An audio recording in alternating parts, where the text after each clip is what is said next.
There was a very lucky circumstance that an artist who many of us admire, Tala Madani, called me up one day and said, "There's someone amazing you have to meet." And it was Mr. Wash. And she made one other call. It was to one of the curators who was doing Made in LA at the Hammer.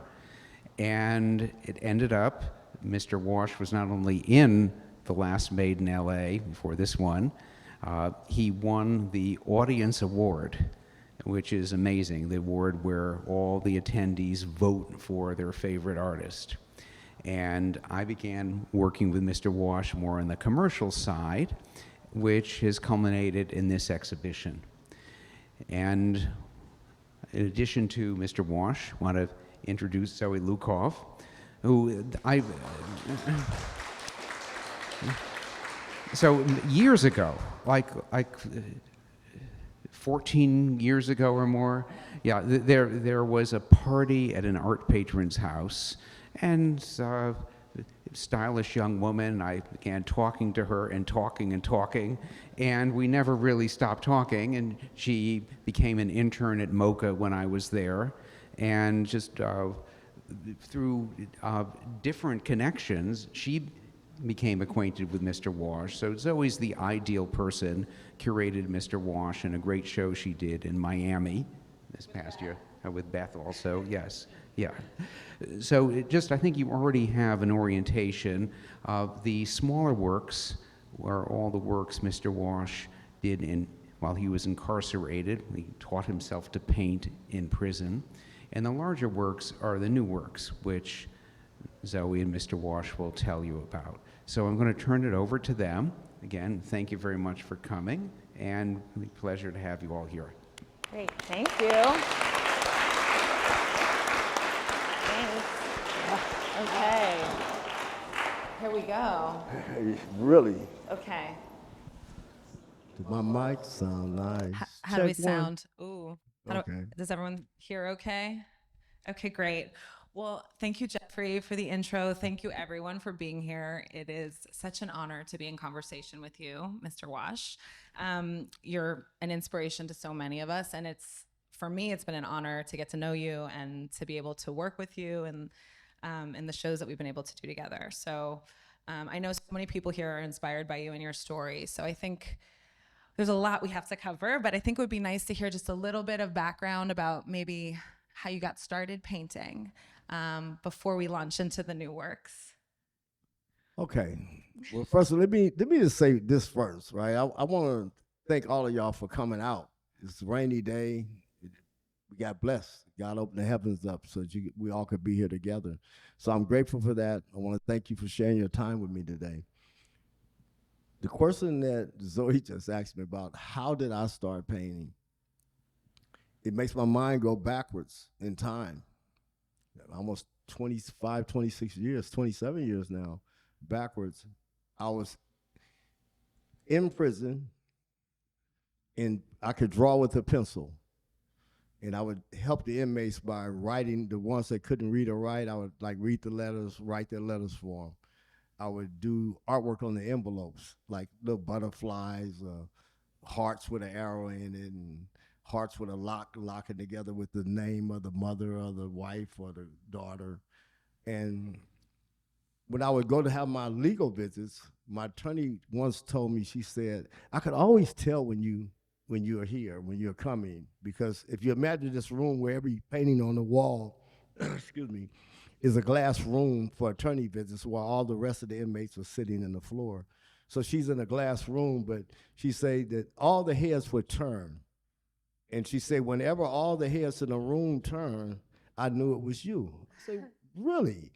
And she said, yeah. One day the door was open, she told me, and she said that she could hear the people saying, mommy or daddy, he did it. He's the one that did it. And she was like, well, what do you be doing?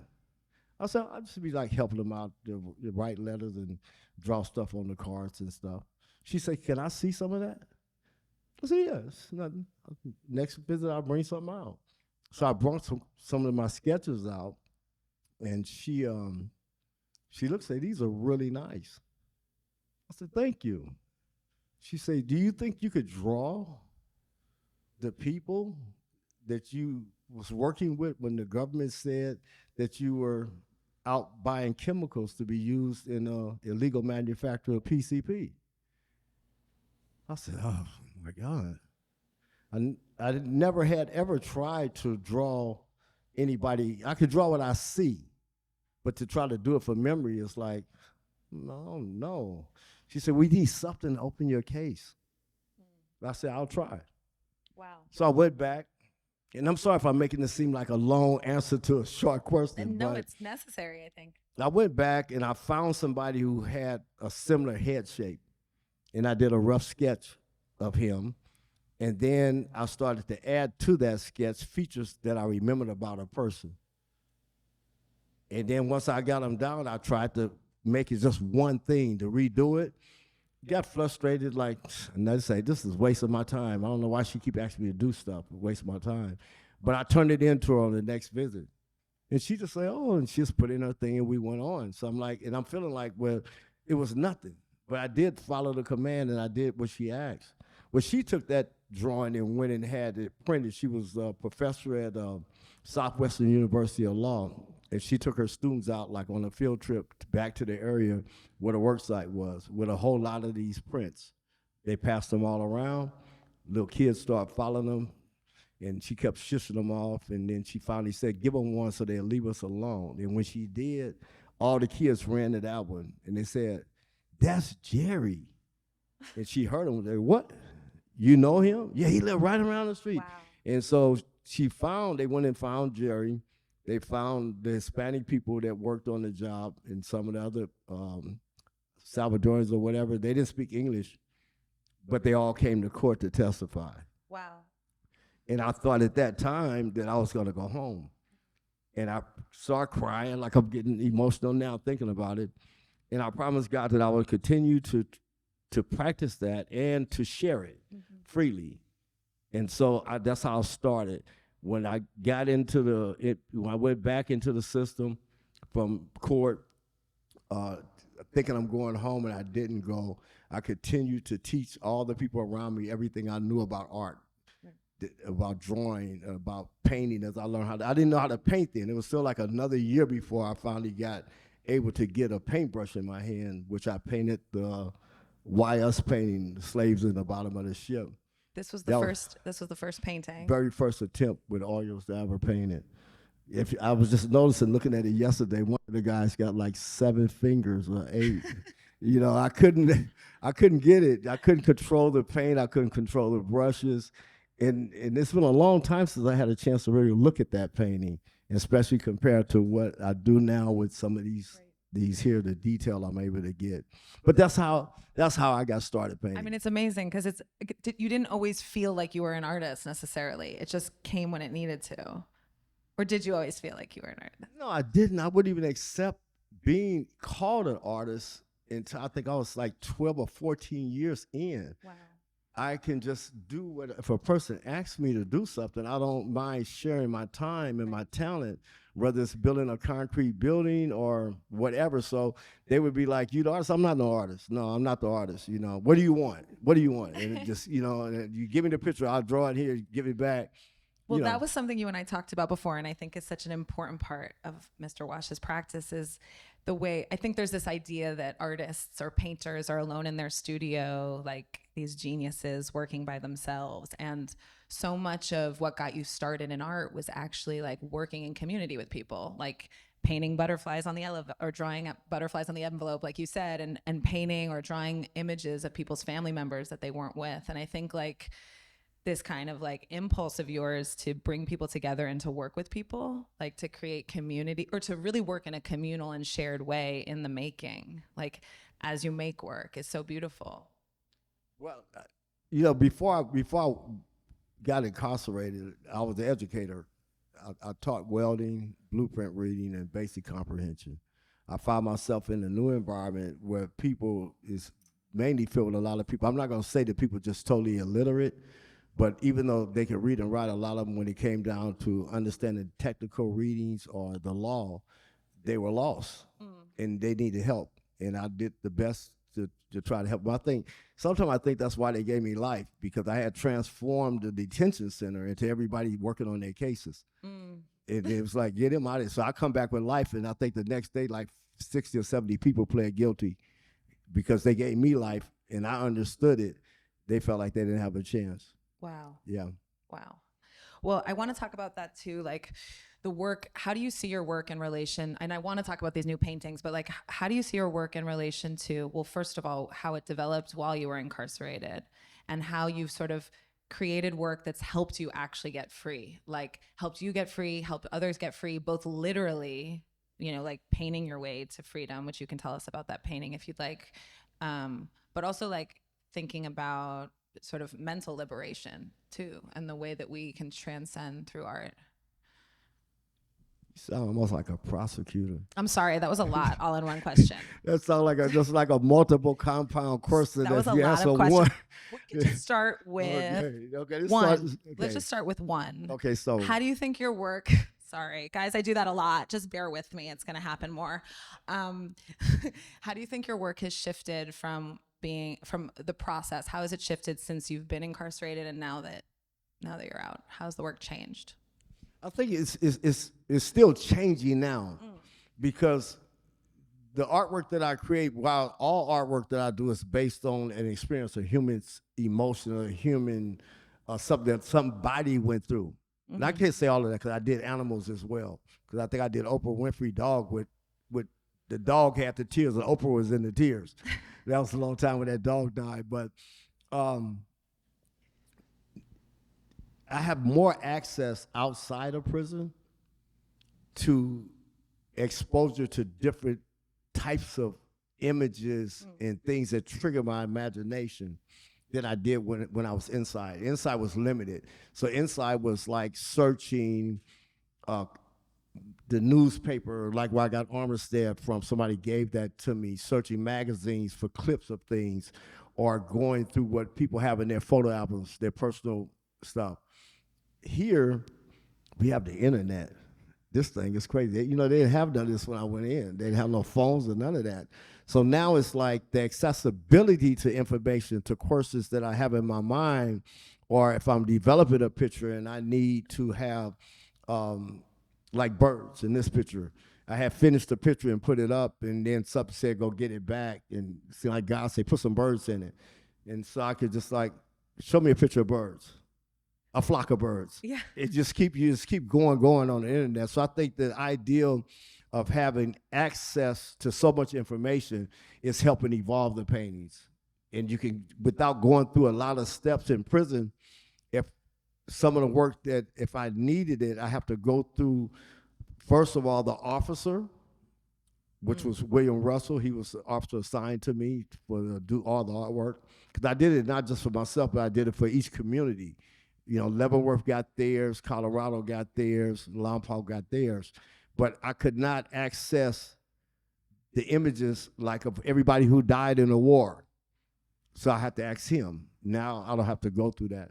Right. Yeah. So, okay, so let's talk about process a little, because that's really interesting. Like, you look for images that you're inspired by, but also how do you decide what to paint? And what are you looking for, like, with these works? Are you focused on, you know, the color, on the brushwork, on the forms, or where are you getting your inspiration from? It's a combination. These are a combination, and these works here are just a fraction of what these works are gonna be.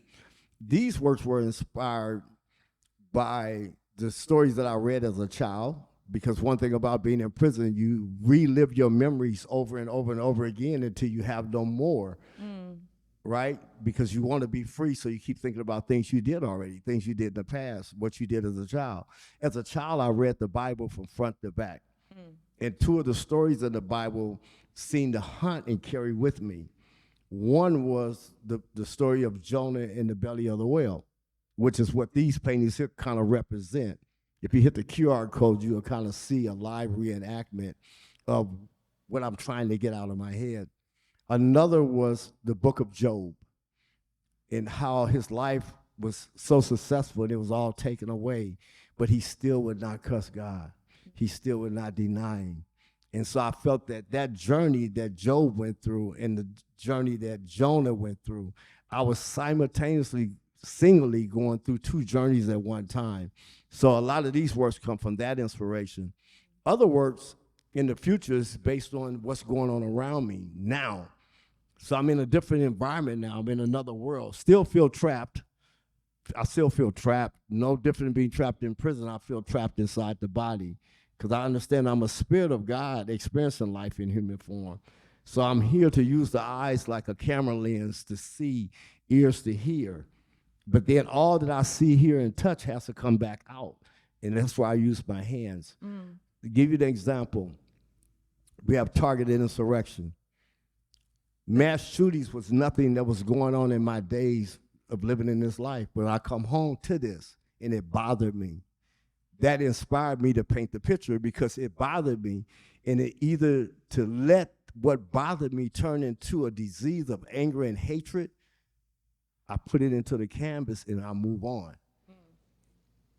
So I get inspired sometime when I see something, I experience something, I hear a story from somebody, their words always turn into images to me, and it triggers the start, not the finish. I'll start the painting because I got to get it out of me. And then sometimes I forget. I don't even know all the paintings I painted. I quit counting them. I paint them to get it out so I can keep accepting. You can't get anything with your hands closed. You have to let whatever you got go and then to get some more and accept what you had as only experience. And that's what I do with art. That's so beautiful. That's it, guys. No, that's really beautiful because I wanted to ask you about your faith. I know that you're like, you have a lot of faith and believe in spirit, and it comes through so clearly in the work. And like the way that you channel images or stories feels so obvious and clear in a lot of the work. So I'm spiritual and faith-based. Sometimes I really don't even, I see some of the things that go on in this world, I'll be like, wow, they don't even get it. They really don't. They try to hold on to everything like it's there. They look in the mirror and like, look at me. And it's like, it was somebody who came and she might still be in here today. She had walked through the door and she looked in my eyes. I said, why you looking at me like that? She said, I was looking through you. I was looking at your spirit. I said, you see it? She said, I do. Are you in here? Don't be scared. Stand up. You and your husband. Okay, maybe she came just passing through. But yeah, we are spiritual entities. These bodies are going to stay right here. They're going to get old. They're going to wrinkle. Every asset that we have is going to stay right here on the planet. All your cars, your kids, everything. The only thing that's, the most valuable thing that we have in common here with this experience of spirit and enjoying the experience of being in human form is time. Time is your most valuable asset. You can't get 1 second of it back. That's why I'm so grateful y'all sharing your time with me. And I'm praying that these words that I say and these images that you see is something that will help you move forward in your life. Because this is a temporary experience that don't last forever. I don't know. I kind of shifted. You did. I'm like, okay, wow. Let me stop. I'm like, let me stop. Listen as I cry. No, but actually, that's true. But counter to that, or to add to that, I always think about how when we've spoken, on one level, we talked about how you helped people in your community when you were imprisoned and now beyond to remember their family by painting drawing their family. And we were talking about this the other day, like history is written by the victors, right? And there is this amazing part of you that on a certain level becomes like archiver of a community, of your community, in the case when you were incarcerated with people that might not have had their portrait painted, and that might not have that story told. So yeah, we do leave everything behind, but you're leaving behind like beautiful examples of people who've lived and shared and loved, and you're kind of like an archiver of sorts too. I kind of like that phrase, the way she kind of explained that, because there's a lot of truth in it. Because we look at pictures like Cali Car.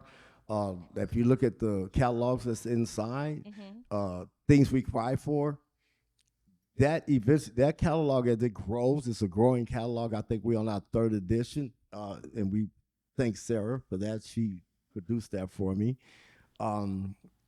it's the stories of all the inmates. As I find them now and able to get a good image of their pictures, we're going to add those to that catalog. Because without that, they may have lived and died. And maybe the only thing that would show that they even had touched, came in contact with the thousands of millions of people, no one would ever know in their obituary, which is normally a page to a page and a half. But now, even some of the little children are painted in such a fashion, in a way that they will, 100 years from now, people will be looking for them. And one of the things that inspired me, let's talk, I want to shift now. Okay, let's shift. One of the things that inspired me when I was painting, as I watched technology come to life in prison, was that facial recognition was starting to come out.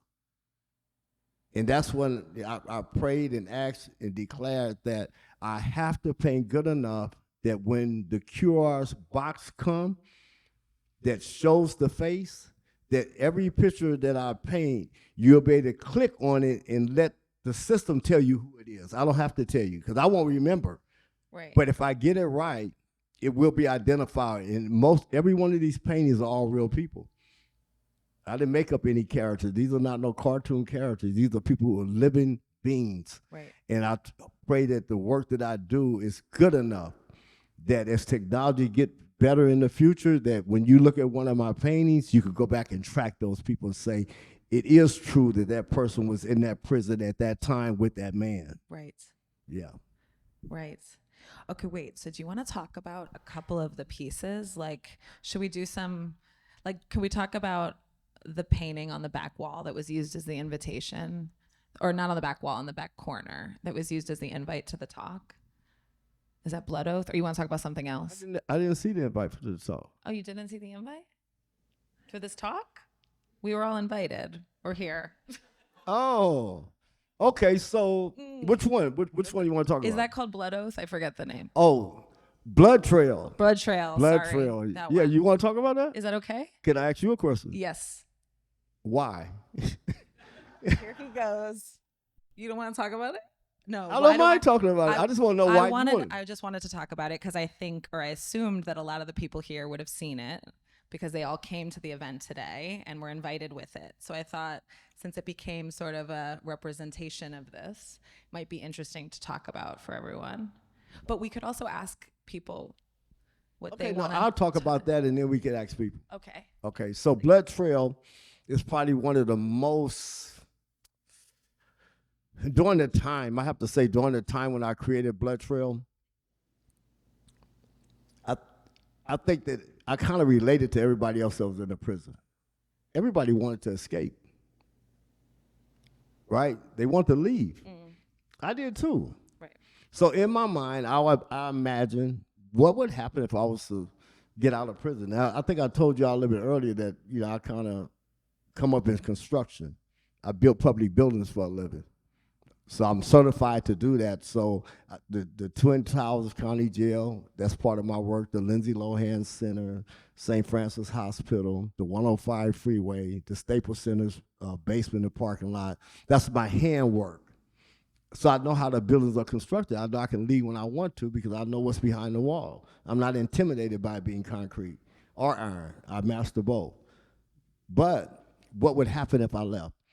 This is where inspired Blood Trail.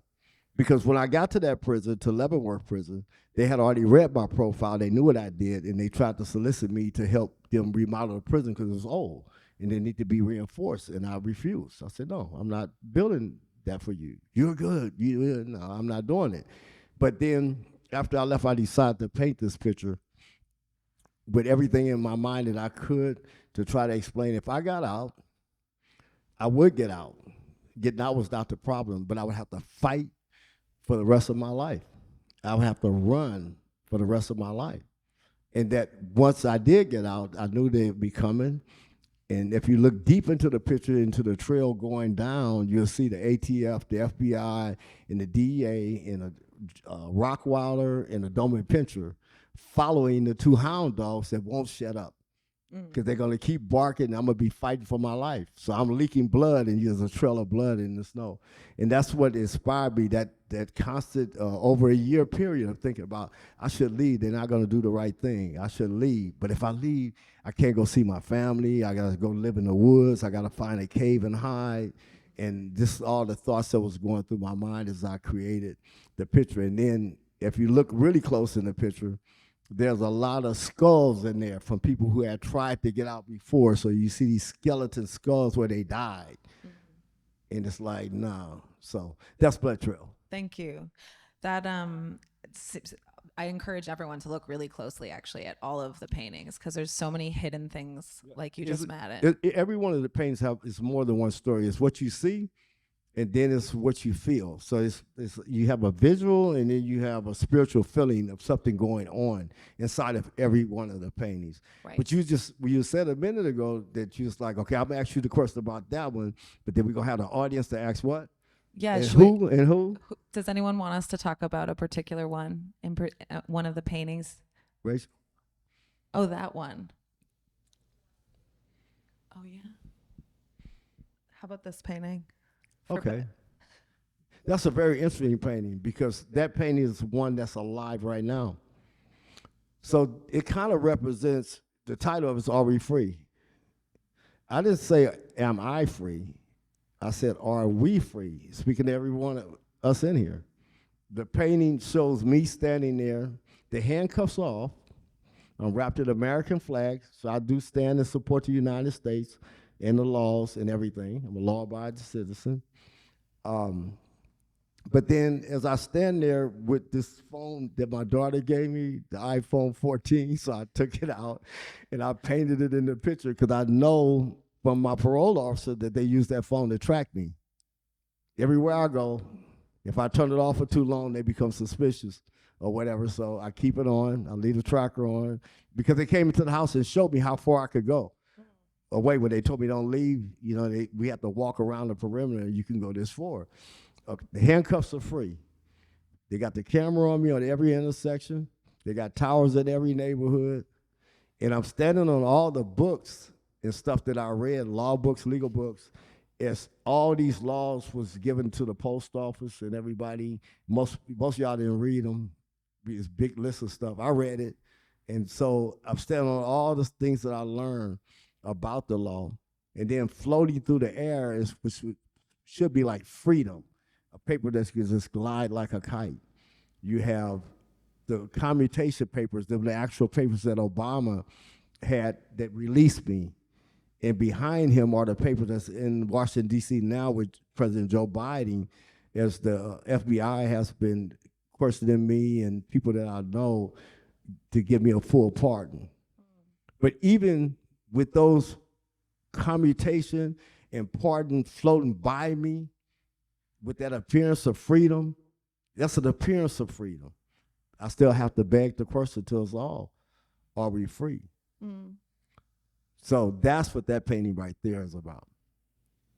I mean, I think you're always your work is really inspiring for all of us to get more free, I think. You literally got free through painting. This was part of my confusing question earlier, but I'm really interested in how you paint us all towards liberation. You provide an example of what we could be. And I think for others too, when you paint them in the best version of themselves, where we could get to, how free could we get? You asking how free can we get? Sure, we could ask that question. I feel like your work allows us to imagine that. Yeah, I believe it does, but it's gonna come. I'm kind of perplexed. I really don't know. It's I know that for one, on the criminal justice reform side, there's a lot of work that need to be done. I filed every motion that you could file in the federal court, every last one. And the last one was actually the president, and I was successful. That success allowed me to hold on to that. I believe in the system, and the system does work. But it don't say that it's fair. Right. And I think that the reform needs to be to make it fair. It's a good system, but sometimes we got to move the operators around the interpretations. Right. Yeah. So. Well, I think too, in thinking about that, I know you do a lot of work. You're very active, as your civic duty is very strong, and I know you're always working towards towards change and like showing what things make you angry in your work and what things we need to change. I want to shift a little, if you don't mind, and talk about your project in Compton that you're building, the studio and spaces for, as I understand it, spaces for previously incarcerated artists to have studio space and place to live when they first return. Yes. Okay. So let's do a little bit of a backdrop. I got a wrongfully arrested, wrongfully convicted, and sentenced to life without parole in prison. Prior to that, I was an educator. I've been living a life since I was a child with other people. That part of me can't change, and that was one of the reasons why I couldn't have any type of remorse or show any rehabilitation, which made it difficult for me to get the commutation, and now making it a little bit difficult to get the pardon. But during my time in prison, I shared my time with other people as much as I could to help them. Those people needed help, and I was there. Some of them would probably declare, if they were here right now, that they would not be here if it had not been for examples, a living example of what I did. Well, for those 18 years of teaching in prison, and those people who did listen, who did change their way, who did follow, who did pick up a pencil, who did pick up an instrument, who did do things in a positive way to get out of prison, to change their life around. When I left, that was the hardest thing for me to do, was leave prison and leave them behind. But I told them, I'm going to prepare a place for you. Wow. And so. Yeah. Yeah, and you're doing that. Well, as Jeffrey was saying, I'm finna get back on track. It's all good. Do See, it. I was supposed to run me some tissue up here. Listen, Nobody brought me no it's tissue. All good. That's But Jeffrey was saying earlier, the Hammer, and Gerald Moan, Gerald and Pamela Moan, that I won. I won that art show, and it was a cash award. From the sales of all the paintings at the Hammer, I took all that money and got property. We bought a half a block of the city.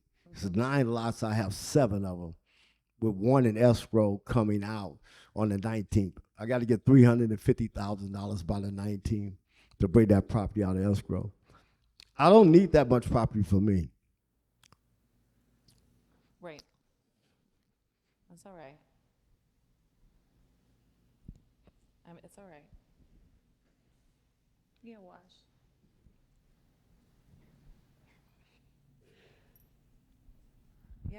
Yes, Wash. I know. Come on. Yes, exactly. Please, come on. You got this.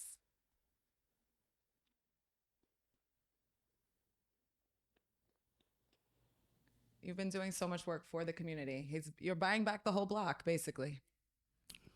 Yeah. I made a promise to God that I would continue to do that. So It's all right, Wash. You got this. anyway, when the opportunity came, I got the lot, not even knowing how I was going to pay for it. And then the city said we needed some more land for parking, and we're in the process of getting that now. But I told the people that I was going to go and prepare a place for them, that when they got out, that they didn't have to go through what I went through. Yes. I'm sorry, Wash. Drink. Have some water.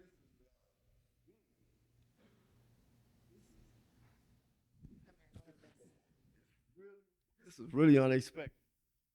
You want us to shift? It is what it is. Yeah. It is what it is. is. But yeah, okay, you asked about the private. So we building the Art by Watch Studio and Community Center as to operate similar like a halfway house, to allow people that's coming home from prison to have a place to transcend, like building a bridge. They can come in and have a safe environment to continue their practice, to be a law-abiding citizen. But at the same time, it doubles as a two-way bridge. that stops and changes the behavior of the community, and so people don't have to go to prison. Right. They give them opportunity to give something productive to do with their time, because the time is the most valuable asset. And if you don't put together a curriculum in order for them to follow, Right.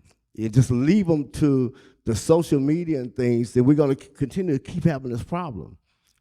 I have the answer. It's hard for me to explain it, but I can write it down and I can show. So yes, we are building. We have 7 lots out of 9 lots in the city of Compton. We're building. I don't know how many thousand square feet of community center, but it's a block long. Yeah. And it's 3 stories high, and it has the facilities, the help with the housing problem that we're having now. That bothers me as well, to come home from prison and see people living in tents on the side of the freeway. All that bothers me. Of course. I'm not the kind of person when something bothers me that I don't do something about it. Right. And so I'm doing what I can with whatever life and breath that I have left to try to perfect change. And so I didn't think we was gonna be here talking about that. I'm that sorry. much. Not I not the way you brung it. my bad. I didn't mean to make you cry. This time is a time. But I think it's I'm well, good. it's a very beautiful project, and I've had the honor of going to visit it in the state that it's in. It's currently in process, and I think after this, Morphosis Architecture is going to do a little brief presentation about it. And there's like a screen in the other room, so you can actually see the plans. But the space is incredible, and it's going to be a space for artists who are recently incarcerated to have this space, and also for the community to learn, to take classes, to hear talks. I think it's really important, and I know that Jeffrey is making sure that all the proceeds of all the sales of all the paintings are going towards that initiative. So it's a beautiful project, and I just wanted to make sure that people knew about it. I appreciate that, and I appreciate any of y'all that's out in the audience that have the interest or want to support a project like that to change the community. It's not just for the community in which it's built in, but it's actually something for the whole world. Mm-hmm. You know, because it's like writing a curriculum for any other class. Once the curriculum is put together, it just grows. Right. It just grows. The population just grows, and everybody that you can bring through there, even though we're not even up and functional. We already have 2 people who, one guy just got out from doing 27 years. I picked him up as soon as the people called me on the phone and said, hey, the guy just came home. He's an artist. You know, do you mind talking to him? He came by one day, him and his wife, and he comes by just about every day now. You know, in fact, he worked all day yesterday and the day before. I don't know if he's here now. Then we have a couple of more that's coming home this summer, one in July, one in August. My brother is one. And then I don't know how many of y'all know, my son that's painted in the picture, Cali Carr, he was given a life sentence for a crime that he didn't do 27 years ago. And he just got his sentence converted 2 weeks ago. So he's being processed out. He's going to need a place like the place that I'm preparing. So basically when it comes down to the Art by Watch Studio and Community Center is a project just like the art itself is a project. I promise God that I will continue to do it and share it. Right. Building this studio is part of the same promise, and the same promise that was shared with the inmates, that I'm going to go and prepare a place for you. Beautiful. And I have to keep working on that regardless Yeah. to what support, what help I get, if I get any. But I'm grateful for whatever help, even just for your time coming out. It helps to encourage me that I'm doing the right thing, that you share your time with me today. That's giving me gas to keep going forward. Yeah. Because I don't need it for me. I could take care of me like I did in that prison. They didn't have anything for me. I figured out my own way, and my way helped change the lives of a lot of people. So these things that I'm doing is not, and I can't take anything that I'm doing in building a community center, I can't take it to the grave with me. Right. It's something that's going to be left here for you to enjoy, your next generation to enjoy, and so forth on. It's a beautiful legacy. I think we probably should take some questions from the audience, but I will say that it's a gorgeous legacy that you're like leaving for the community through your work, the legacy that you create as you teaching other artists who then go on to create work. And I think that this is also changing the face of Compton. I mean, it's like big, beautiful land artwork actually that's going in the middle of Compton, which is really beautiful. Listen, I am so grateful for Yee and Annie and the rest of the team that helped take the ideas out of my head. And they doing art that's even sometimes I think is greater than mine. You know, I come up with an idea, they add to it. And this is how all communities are built by one person planting some flowers in their yard, the next door neighbor do something, and pretty soon one person paint a window or paint their house, the next person paint, the next thing you know, the whole neighborhood is beautiful. But that's the way this project has come along. I started and I drew up my plans, you know, the best that I could from the materials that I know about. They came in with new materials and said, hey, what about this? Right. Well, I like that, but I don't like this. And we just going back and forth as we're working this thing. But believe me when I tell you that it will be a reality. We won't stop. Yes. Yes. And I want to. Yes. I love that. Do you want us to take questions from the audience? Should we take some questions from the audience? Yes. Oh, we have a mic for you too. Thank you so much. We all cried with you too. It's really powerful work. I'm also an educator and I find it really inspiring. And I've also taught in prisons and it's always like it feels like you can't do enough. And I feel like this is the first time that I feel like you are doing enough and more, and I feel really like moved by it. But my question is about the handcuffs, the repetition of that symbol in most of the paintings.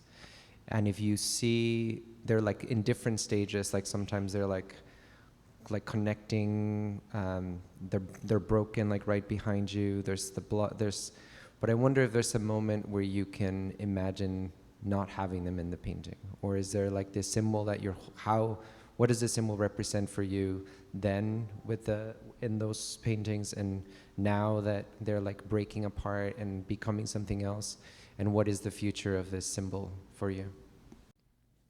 There you go again, compound question. You got about 3 or 4 of them in there. Yeah. Okay, so the cuffs, you're right, they're symbolic, right? So I'm gonna try to do this quick, right?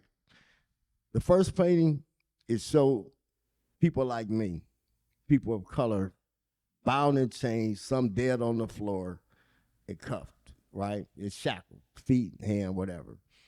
That right there has continued from there to the picture that it faces across as I look across the room to here. Look at the eye. It's looking directly at the picture. Look at the title of the picture. It says, "Why us?"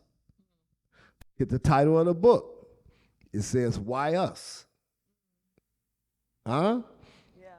In every painting around there, they got that same type of bondage. But it don't affect me. That's why they're always laying open and broken. That holds flesh and blood, it don't hold spirit. My spirit is always free. So no matter what, that's what this kind of symbolizes, is that it's wide open because the spirit is gone, it's empty.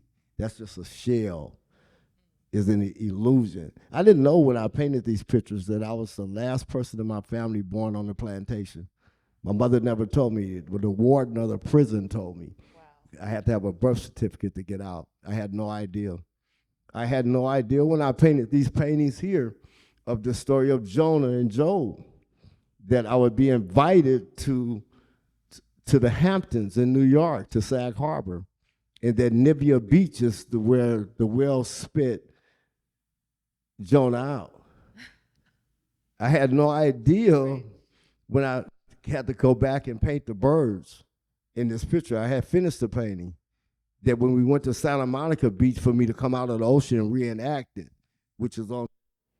What happened to my mic? I had no idea that when we put the birds in there, and he said, don't even fill them in, that we would go to the beach and take a picture, and birds would fly down and fly around me and fly off, and they get the picture. Came out identical to the painting, but I painted the picture 7 months before I took the picture. And I had no idea that Montauk, New York, is where the Armistead ship came until I got to Montauk and talking to the people. I just like to get out and just meet the people and talk. And it came up, and I went to the same place where them people got off of that ship. How did I do that in 1997 and finish it in 98? And here it is 2024, I've been in the same spot where I started, like the hourglass. You can go up or go down, but you can't change. So my life is just in a circle. That was a real good question, but that's what it symbolized. That the cups can't hold a spirit. They only can lay in sand and hold mortal man. Yeah.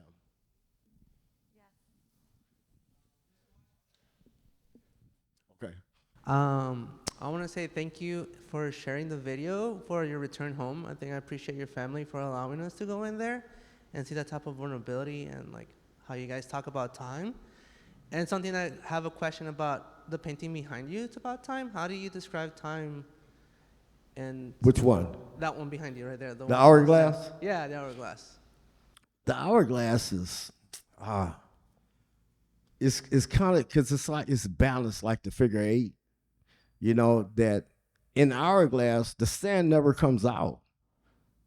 No matter what time of day it is, you just turn it over and just start all over again. You just turn it over and start all over again. Well, that's what my days were like in prison. It's just one day after another day, just turn it over, and then you have to ask yourself, well, what means do I do this? To tell time? So we mark on the walls and we do this different stuff, but that's what it kind of symbolizes, that you could go back and forth from day to day, year to year. The time don't ever change. We just stuck. We trapped. We trapped in this body. Your body is like the hourglass. You get up every day, go to work, come home, go to sleep, go eat. You keep switching from Chipotle to McDonald's to Taco Bell, and it's still the same mess. It ain't nothing changes. It's like sometimes you have to stop and ask yourself, for what? For what do we live? For what? What's our purpose for being here on the planet?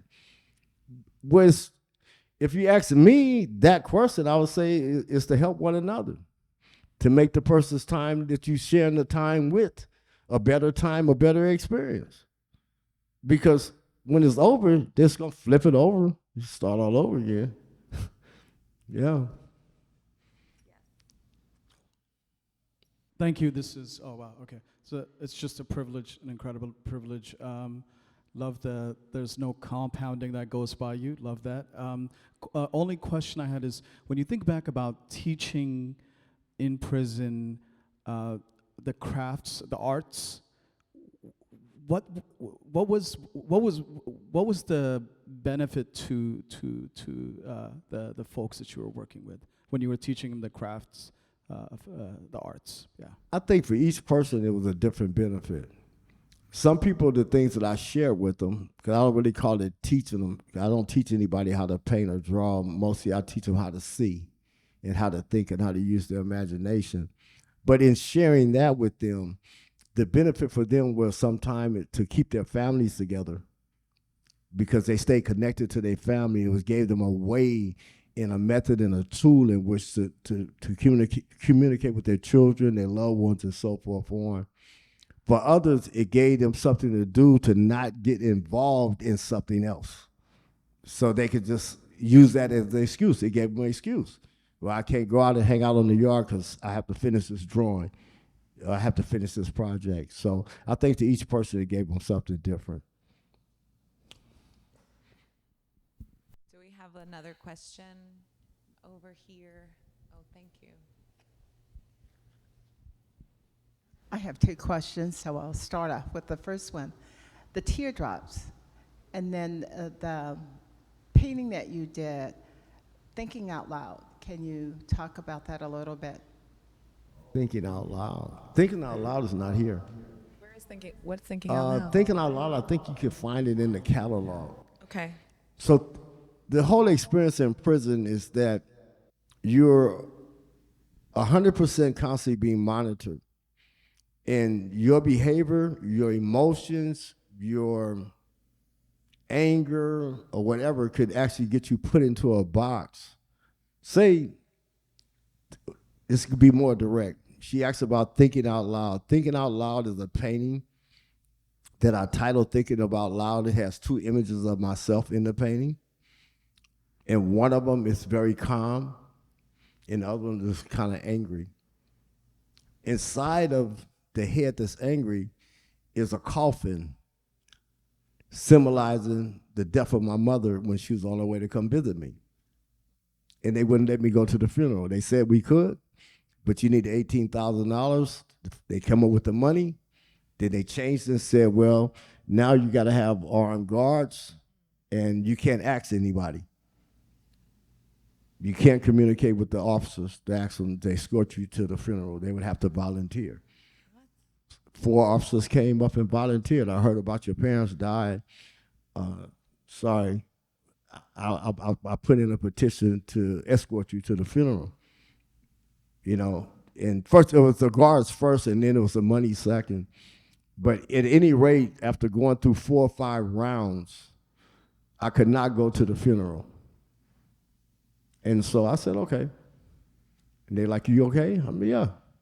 She's dead. There's nothing she could do. Her body is the whole. You know, that was just, it was my mom, that's all. Can I go back to my cell? Do you need to see the psych or the chaplain? No, he can't bring my mom back. I'm good. So I leave. So everything that I felt emotionally, I couldn't physically express it, because if I express it, I'd be put in a box. He does not accept death well.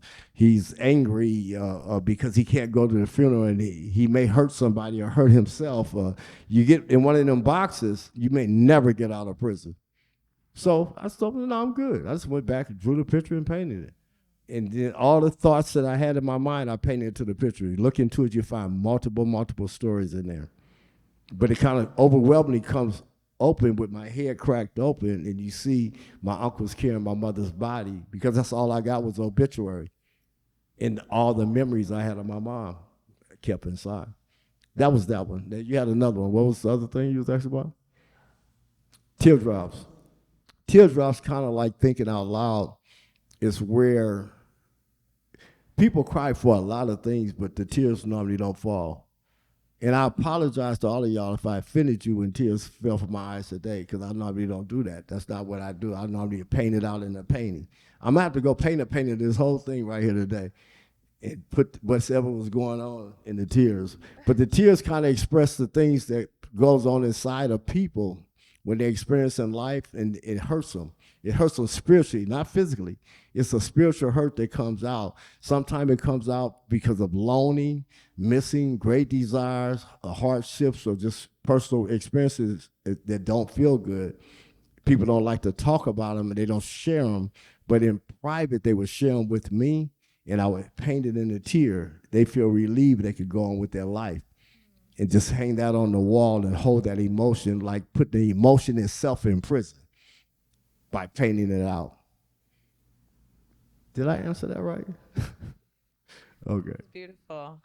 How are we on time? I think we should probably wrap it, right? Does anyone have another last question, or do we feel, how are we feeling? Okay, well, I want to thank you for being here with everyone today. And I just want to add one thing. There's an event happening at your space in Compton, right? On April 6th. Yes. And are we encouraging people to come to that to see the space? Yes. Okay. So there's going to be some painting of the art wall there. You can see the space. And I think right after this, I believe Morphosis Architecture is going to speak about the design of the space. There's also t-shirts. This is shameless plug, everyone. There's t-shirts and catalogs of Mr. Wash's art catalog and t-shirts of his work that are available. All proceeds of everything go to support the project in Compton and the creation of this incredible studio and space. I think he'll also probably make a t-shirt of any of the paintings you wanted at some point. Yeah. Right? Is it my turn to talk? Oh, yeah, sorry. Oh, I'm just You know I can checking. run my mouth. My bad, Okay. my bad. So yes, all of the works that you see here on the wall, they will come out on t-shirts, t-shirts, sweatshirts, hoodies, or whatever. And it's basically like when you go to the website and you could, I got to get somebody to help me do that. Set it up so you could make the request. You know, we get the requests in, and then we'll be able to send them out, or make sure we send them out in batches. So all that happens. On next week, next Saturday, from 12 o'clock to 6 o'clock, we're gonna have at my studio, the place we was talking about in Compton, which is half of the block. We're gonna have what we call the artist wall. We have a center block wall, and we're asking all the community, children and everything. This is a full family. I believe in family, so bring the kids and everybody. But you can only paint one block, one center block, paint it, sign it with your name and date. And I want to take that wall, take the photographer to take pictures of it, and then we're going to turn that into a calendar for 2025 around the world to show the world what we are trying to do. And that all the people that support, like say some of y'all may have organizations, you may want to go in there and paint your organization on the wall. And then we'll let the community vote on that to who should be January, who should be February, who should be Halloween or whatever. And then you get your spot, but you also get a chance to write about what your organization do, what you do as a person, into the calendar. And then that calendar be given to everybody around the world, to be offered to everybody around the world. And we hope to get it done in different languages as well. And so that the whole world will know what you're trying to do, but also know what we are trying to do. So that the ideal about that space, we're gonna show you. We're gonna let Yee, do you mind coming up? You and Annie both come. Yep, I'll put you on the spot. I did it. So these are people who shared their time, shared their talent with me in trying to help me develop this ideal that I had into a physical place. This is Annie Marie Burke she's an employee of UCLA. Yeah. Oh, she's assistant dean of UCLA. Okay. And so introduce. Hi, my name is Yi Sang Yi. I'm a partner at Morphosis Architects, and this is Garrett. I'm Garrett. I'm a designer working on Art by Wash.